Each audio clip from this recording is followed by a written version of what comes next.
Welcome, viewers and listeners, to yet another episode of Island Vibes, a weekly podcast where we look at things Caribbean, the islands, the people, their culture, politics, and way of life.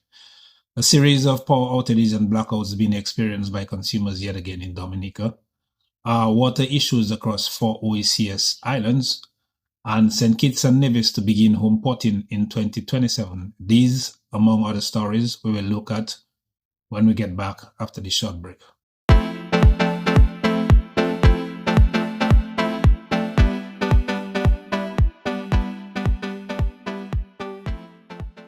A few years ago, the Dominica Electricity Services Limited, DOMLEC in Dominica, had to institute across the island a series of load shedding measures because of a shortfall in generation capacity at their main Fonkole power station, their diesel power plant. A few of their generation sets were out of commission because of either regular maintenance or because some of the sets had developed faults.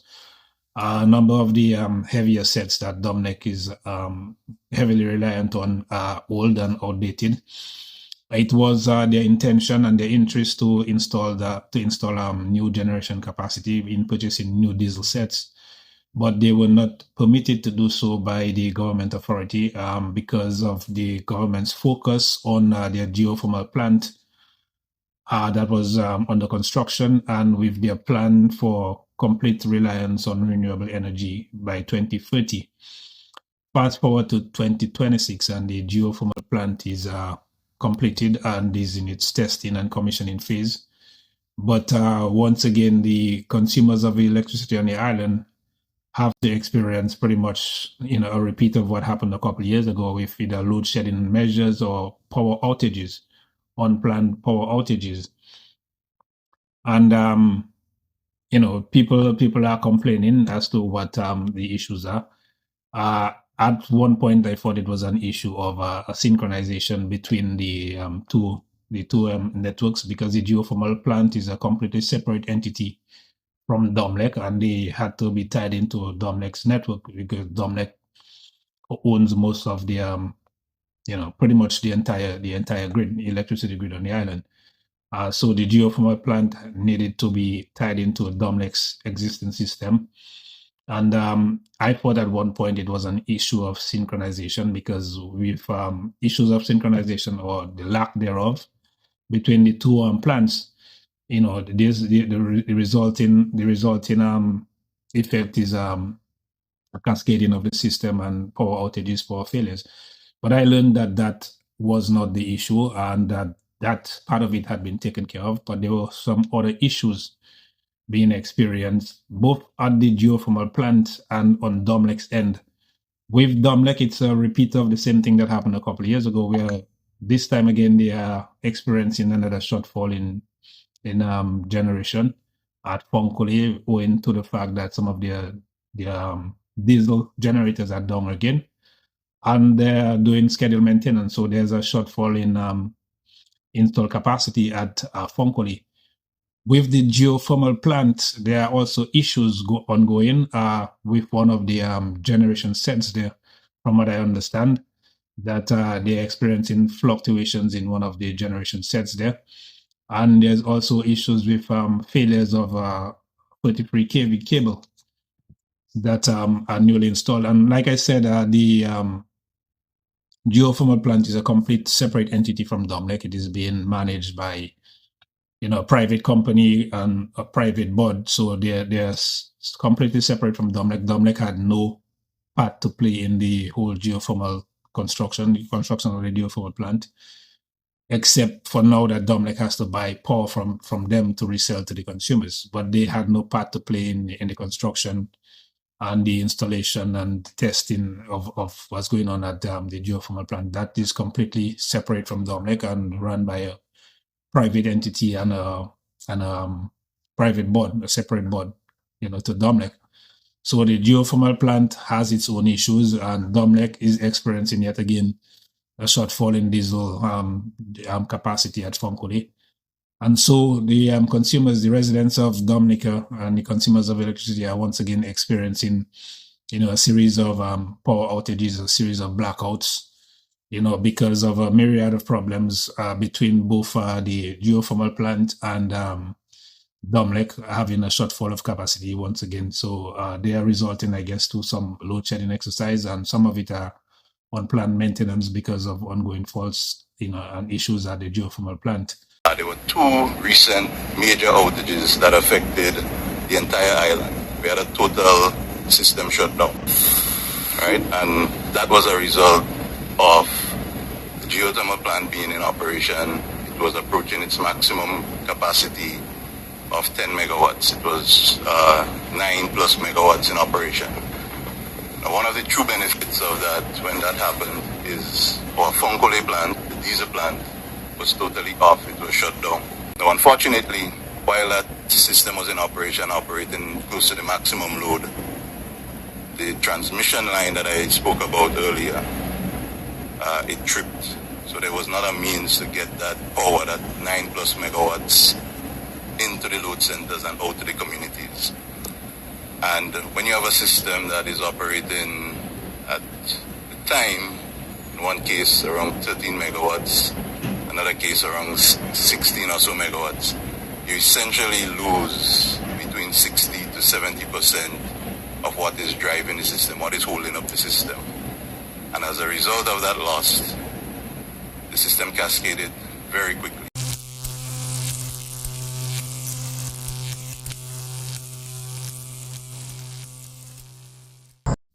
There is this popular saying, this popular belief, whatever will be will. Whatever has to happen will happen, que sera, sera.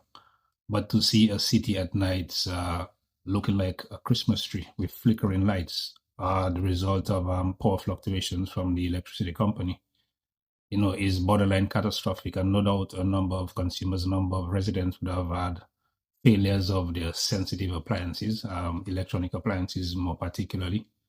And apart from the issues with the fluctuations of the generation sets at the geothermal plant and the failure of cables, there's also an issue of protection settings that needs addressing. Domlec has since put out a notice for the suspension of geothermal testing. Why Domlec? I'm not sure, because, like I said, Domlec is a separate entity from the geothermal company. But they have since put out an announcement of the suspension of geothermal testing. But for context, Domlec is also a government-run entity, and the geothermal project is a project undertaken by the government of Dominica. Domlec, the people have a complaint. Electricity prices up again. For all the added money that we paying, every day is the same. Lights gone again. People appliances gone come again. And it's plain to see that your policy is once you making your money to hell with everybody. But I hear a sound of a distant drum, not far away, not so far away. And the beat is for people who die and suffer, who take and cannot take no more. Keep our service, you go fighting, causing big problems, and nobody is seeking for justice for them. They pay their dues, they have their rights. They tell me to tell you, let there be light. Back in March of 2026, I spoke of water crisis, water shortage in the island of St. Lucia, and plans which were afoot to have that island be supplied by Dominica with water. And that while Dowasco in Dominica had its own issues with water shortages, or with an unreliable supply of water in communities like Shufford, for example, among others, that I thought it was a noble gesture on the part of Dominica to assist sister island, whether it be through Dowasco or through private enterprise. Where that plan stands now, I don't know. But just this past week, we learned that U.S. water experts are exploring innovative solutions for St. Lucia and for the island of St. Kitts and Nevis through the Ambassadors Water Experts Program, AWEP. Experts Troy Worth and Doug Wilder of the U.S. Department of Interior met with local water authorities and schools in both nations to share U.S. geographic information system technology that will help water-stressed islands manage their resources effectively and efficiently. Through programs like AWEP, the United States and Caribbean partners are exchanging knowledge and expertise to build regional resilience and advance shared goals of water security and access to safe drinking water and sound management of freshwater resources. We also learned this past week too that now even St. Vincent and the Grenadines, more particularly the Grenadines, because of a drought, is having significant water issues. And the residents of the Grenadines are having issues with the water supply owing to a drought currently affecting the twin nation of St. Vincent and the Grenadines. Let's hear from opposition leader Rav Gonsalves on the issue. The ministry acted without proper leadership. And when people began to complain, they ran to CWSA to see if CWSA can provide some help. But you want to tell me in 5 months you can't clean the catchment areas? Huh? You can't make the proper transportation arrangements to take water, which you know is going to happen because of the drought. In fact, St. Vincent and the Grenadines, CWSA has declared they put us under unofficial drought watch. Still to do with water, the WASCO in Dominica is reporting having made significant progress in 4 of its major water projects under the Water Sector Strategic Development Project in the communities of Grand Forks and Mont John, in Calibishi, in Casabruce, and in the areas of Colibistry, Monrachet, and Salisbury. The WASCO is said to have encountered significant challenges with weather, with terrain, with equipment, and administrative delays. And the projects which were supposed to have been completed in March of 2026 has a new timeline of September 30th, 2026. To date, they have seen the installations of storage capacity tanks in Grand Forks and Mont John, 115,000 gallon tanks and 70,000 gallon tanks respectively in those various communities. And the installation of cross-country supplied pipelines from Grand Forks to Mont John, it is said, which is 60% complete. And though they face challenges according to the WASCO, in their view, they have made significant progress with the timeline adjusting from March to September. So let's hope that come September 30th, 2026, the communities of Calibishi, of Casabruce, Mont John and Grand Forks, and Salisbury River, Colibistry and Monrachet will see an improvement in their water services, in the water supply.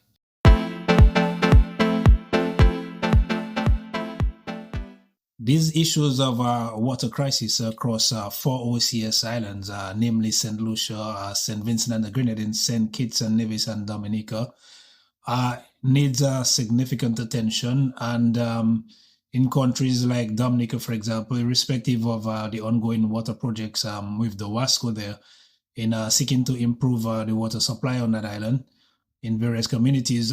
Communities like Shufford, for example, still continue to suffer significantly with water shortages, with water outages and an unreliable water supply, where water, sometimes goes for days on end or for large portions of any one day in a week. And so these need a significant attention. And it speaks to the authorities, the relevant authorities, needing to take more seriously the actions of our respective administrations. In St. Lucia, for example, I know the part of the problem, apart from the drought season, part of the problem is the significant increase in the demand for water with the massive expansion of the tourism sector with new hotels, the water demand skyrocketing. And one would expect the water demand in other islands, to be increasing as well. But in Dominica's case, for example, it's not as significant as that of St. Lucia. But there are still significant issues with a reliable water supply there in communities like Shuffle, like I said, for example, which speaks to storage capacity and among other issues.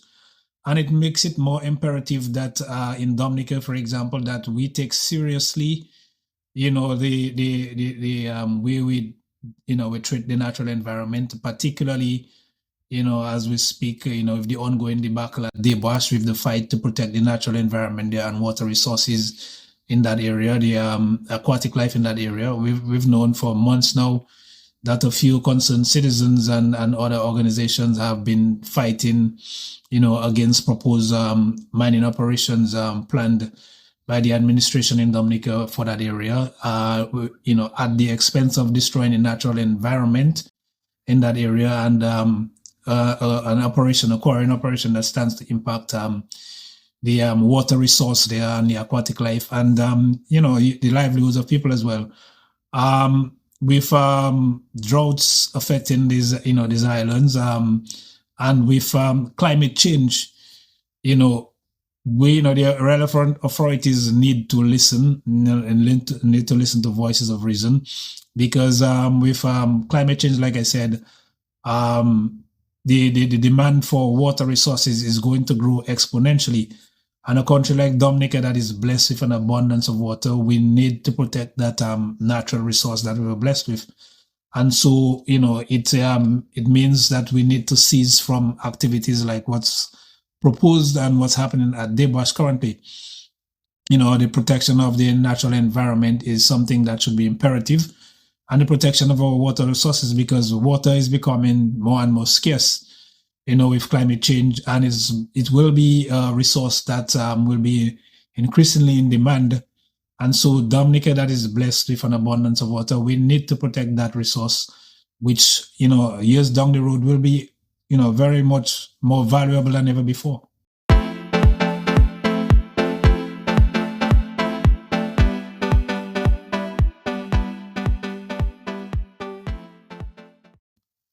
Last week, popular streamer IShowSpeed ended his tour of the Caribbean islands.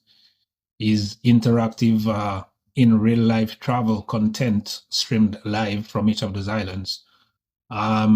He would have covered almost every one of the islands in the Caribbean.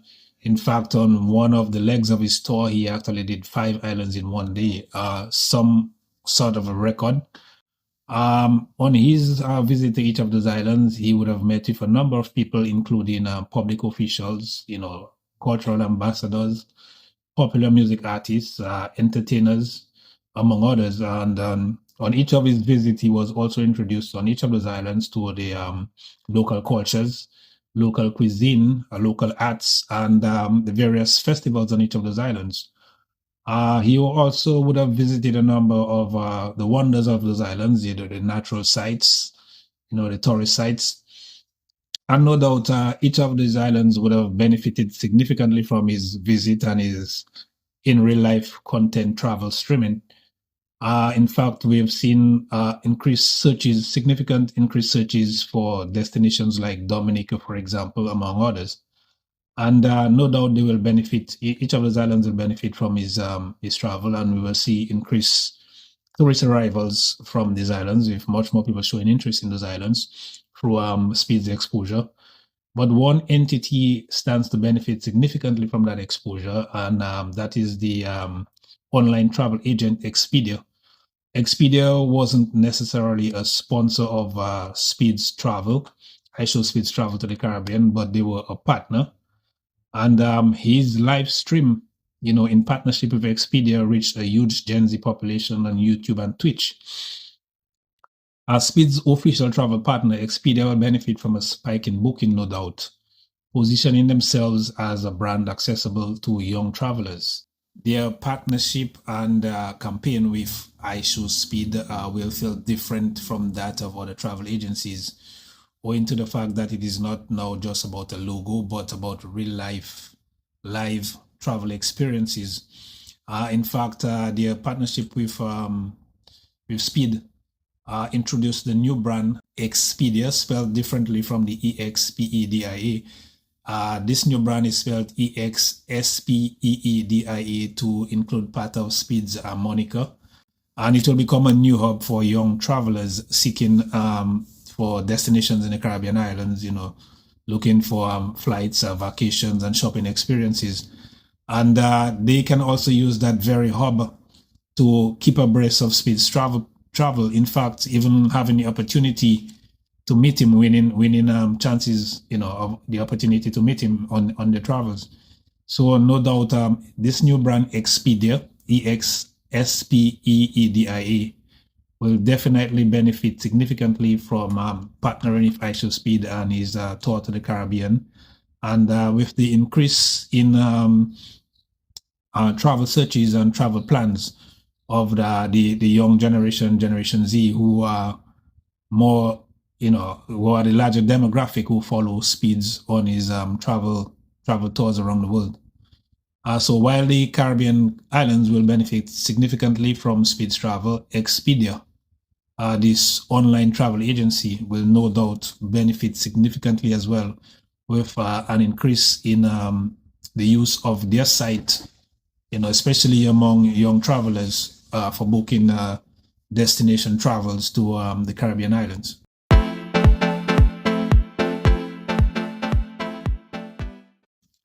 Now to the island of St. Kitts, still on tourism. St. Kitts and Nevis is turning a new page with its cruise tourism business. The island over the years has seen significant growth in their cruise passenger arrivals. And in fact, in January of 2026, they recorded 69,500 visitors to the island through cruise tourism.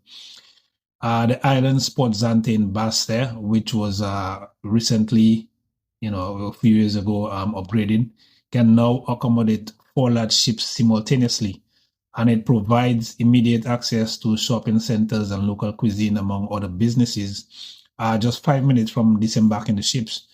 But this time, St. Kitts is not only focused on increasing cruise tourist arrivals. They are looking at starting what you call homeporting, where cruise passengers can start their cruises right out of St. Kitts and return to the island at the end of their respective cruises. This means an increase in cruise passenger arrivals to St. Kitts, but more than that, increase business to St. Kitts in terms of flights to St. Kitts, hotel accommodations, taxis, local restaurants and other businesses. We'll see a significant increase in activities, among that sector, the tourism sector in St. Kitts, with cruise passengers now flying into St. Kitts, to start their cruises and returning right there. In fact, they can book directly through St. Kitts. And this will no doubt translate, like I said, to increased economic activity, hotel occupancy, increased flights, increase the use of taxis, local taxis, and shopping centers, entertainment centers. All of this makes for a massive boost in the economy of St. Kitts.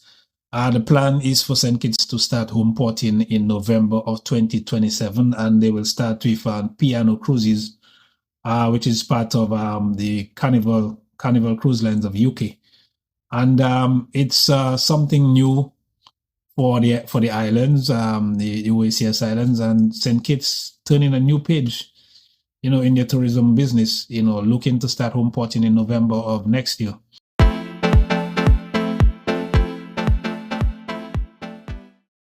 This brings us to the end of this week's episode of Island Vibes. Until next weekend, I do wish you all a blessed and pleasant week.